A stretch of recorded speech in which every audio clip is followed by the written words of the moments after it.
रामचरितमानस हिंदी अनुवाद। प्रभु सोई राम की अपर कौन जाई, जपत तेरु पुरारी सत्य धाम सर्वगे तुम कऊ विवेक विसारी। 46। हे प्रभु, वही राम है या और कोई दूसरे हैं जिनको शिव जी जपते हैं। आप सत्य के धाम हैं और सब कुछ जानते हैं। ज्ञान विचार कर कहिए, हे नाथ, जिस प्रकार से मेरा यह भारी भ्रम मिट जाए, आप वही कथा विस्तार पूर्वक कहिए। इस पर याज्ञवल्क्य जी मुस्कुराकर बोले, श्री रघुनाथ जी को प्रभुता को तुम जानते हो। तुम महन वसन और क्रम से श्री राम जी के भक्त हो। तुम्हारी चतुराई को मैं जान गया। तुम श्री राम जी के रहस्यमय गुणों को सुनना चाहते हो, इससे तुमने ऐसा प्रश्न किया है, मानो बड़े ही मूढ़ हो। हे तात, तुम आदरपूर्वक मन लगाकर सुनो। मैं श्री राम जी की सुंदर कथा कहता हूँ। बड़ा भारी ज्ञान विशाल महिषासुर हैं और श्री राम जी की कथा उसे नष्ट कर देने वाली भयंकर काली जी हैं। श्री राम जी की कथा चंद्रमा की किरणों के समान है, जिसे संत रूपी शकोर सदा पान करते हैं। ऐसा ही संदेह पार्वती जी ने किया था। तब महादेव जी ने विस्तार से उसका उत्तर दिया था। अब मैं अपनी बुद्धि के अनुसार वहीं उमा और शिव जी का स्वाद कहता हूँ। वह जिस समय और जिस हेतु से हुआ, उसे ही मुनि तुम सुनो, तुम्हारा विषाद मिट जाएगा। एक बार त्रेता युग में शिव जी अगस्त्य ऋषि के पास गए। उनके साथ जगन्नी भवानी सती जी भी थी। ऋषियों ने संपूर्ण जगत के ईश्वर जानकर उनका पूजन किया। मुनि वर अगस्त्य जी ने राम कथा विस्तार से कही, जिसको महेश्वर ने परम सुख मानकर सुना। फिर ऋषि ने शिव जी से सुंदर हरि भक्ति पूछी और शिव जी ने उनको अधिकारी पाकर भक्ति का निरूपण किया। श्री रघुनाथ जी के गुणों की कथाएं कहते सुनते कुछ दिनों तक शिव जी वहाँ रहे। फिर मुनि से विद्या मांगकर शिव जी दक्ष कुमारी सती जी के साथ घर कैलाश को चले गए। उन्हीं दिनों पृथ्वी का भार उतरने के लिए श्री हरि ने रघु वंश में अवतार लिया था।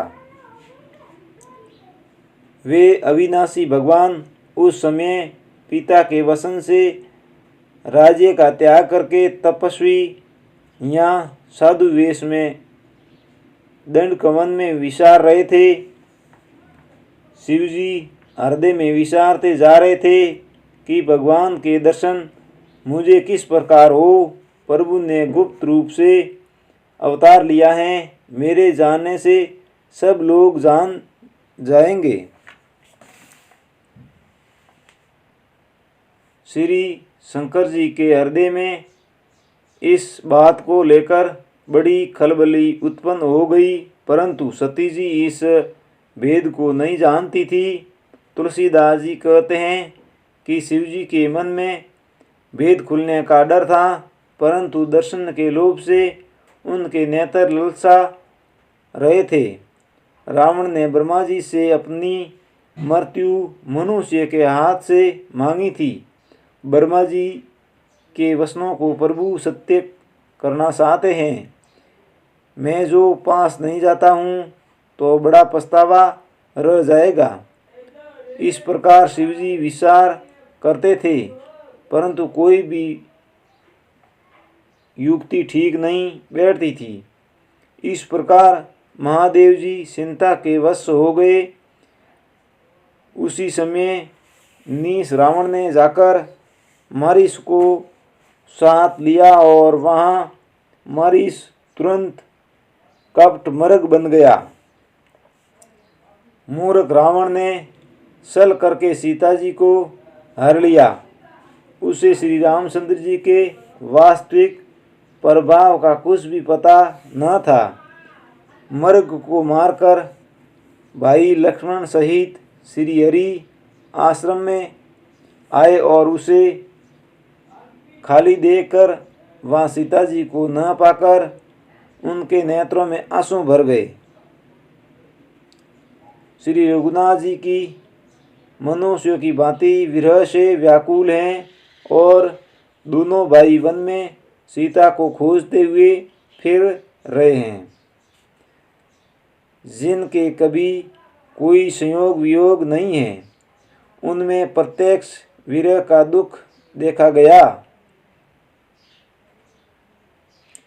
श्री रघुनाथ जी का चरित्र बड़ा ही विचित्र है। उसको पहुँचे हुए ज्ञानी जन ही जानते हैं। जो मंद बुद्धि हैं वे तो विशेष रूप से मोह के वश होकर हृदय में कुछ दूसरी ही बात समझ बैठते हैं। श्री शिव जी ने उसी अवसर पर श्री राम जी को देखा और उनके हृदय में बहुत भारी आनंद उत्पन्न हुआ। उन शोभा के समुद्र श्री रामचंद्र जी को शिव जी ने नेत्र भर देखा, परंतु अवसर ठीक न जानकर परिचय नहीं किया। जगत के पवित्र करने वाले